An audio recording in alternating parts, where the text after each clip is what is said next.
Hello friends, I am Chevee. Welcome to my shed. How are you doing today? How's life in your world?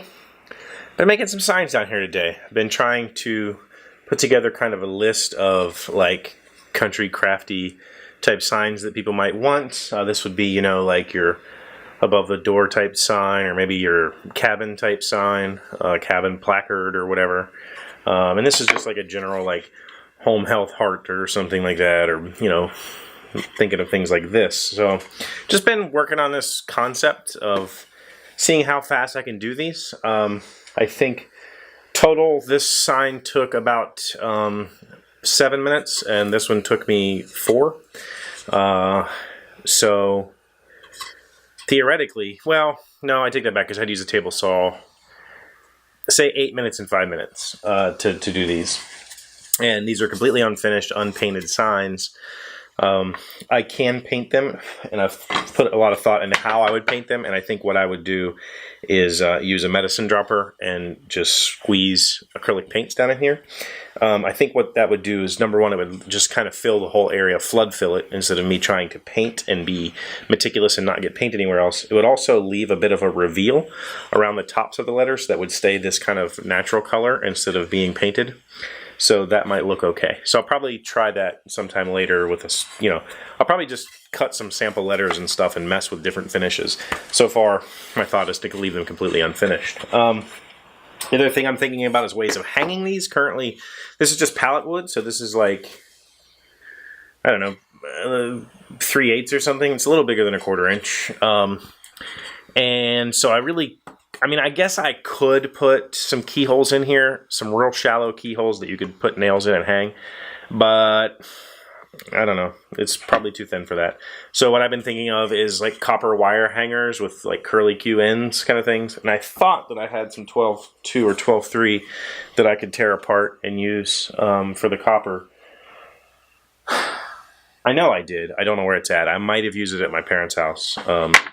So I'll have to get some wire and try and make some stuff like that. So all that is to say that, you know, this is not, you know, yesterday I talked about the hustle and the things that I'd like to do to try to make a little extra income here and there. And this isn't really like, I'm not trying to make a business out of this.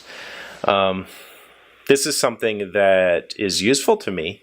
I can make signs now. I can use this, you know, to do commission work. I can use this for my mother's craft business whenever she needs stuff like this.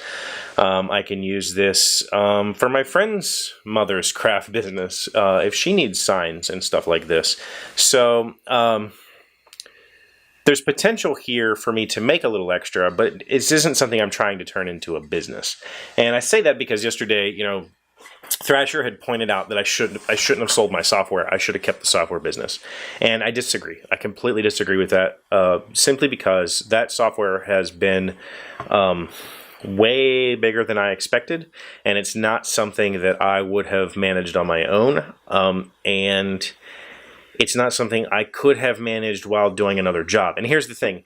The software is way bigger than expected, but that doesn't mean that the price is, right? So I would have had to do this massive load of work for no extra returns, really. And that's a scary proposition. And the software has been, I don't want to say it's sitting idle right now, but it's kind of it's the kind of project that really has a couple of sweet spots during the year when it's heavily used. So the start of the summer, end of the summer is the time. It's essentially software that is used to assist teachers with registering and recording their professional development time. And they really only do that during the summer hours. They do classes throughout the year. You know, that's true. But the real hit comes this time of year. And it's way too much for me to handle as a side project. And it's way too little financially for me to make a main source of income. And so I'm really glad I did not keep the software business.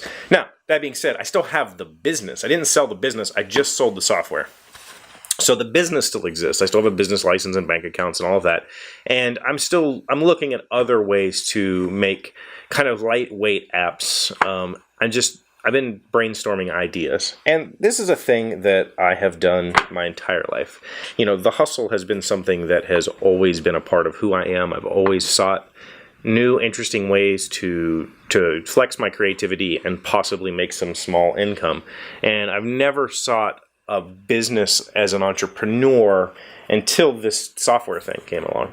And you know, I've made, for instance, when I was a fly fisherman, I tied flies and I would sell them for a couple bucks, or I would tie leaders, I forget what they're called, and I would sell those for a couple of bucks. You know, I did stuff like that as something that I enjoy and keeps me involved in my hobby. Same thing here. I'm making signs because I'm in a wood shop and I have all these tools and I like using them, but I don't necessarily have a furniture business and I don't have a huge need or the finances to make, you know, to refit my entire house with custom built-ins and all this other stuff. So this is a simple, easy way for me to stay in the woodworking shop, to do stuff here, and if it can pay for itself, great.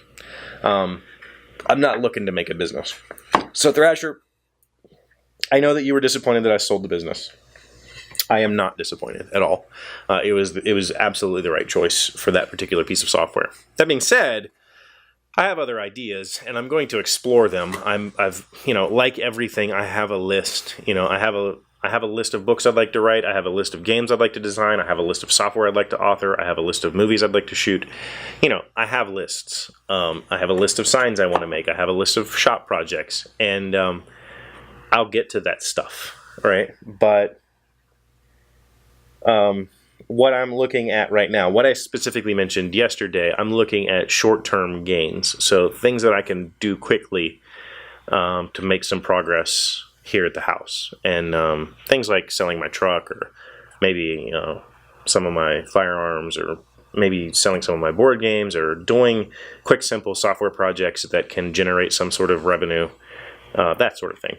So I appreciate that you guys, number one, you keep coming back and you keep telling me that I'm doing great things here, and you keep sticking around for when I do silly things like this, because it's fun, and I have fun sharing it with you and exploring it with you, even though, you know, I guess I did do a project video. I did my mom's signs, so there is a project video for these, but yeah, maybe I'll sell these soon. Who knows? But as always, thank you for being here. Thank you for liking, commenting, subscribing, being my bestest friends. Thank you for making me a part of your day. I really appreciate it, and I hope to see you again tomorrow. I'll see you then. Hey, Doc, wait! I want to ask you something. Today's random fact comes from the Florentine.net. What was the capital city of Italy before Rome? After the unification of Italy in 1861, when Rome was still under the control of the Papal States, Turin was declared the first capital of Italy, as it was the capital of the Piedmont region and home of the ruling monarchs, the Savoy.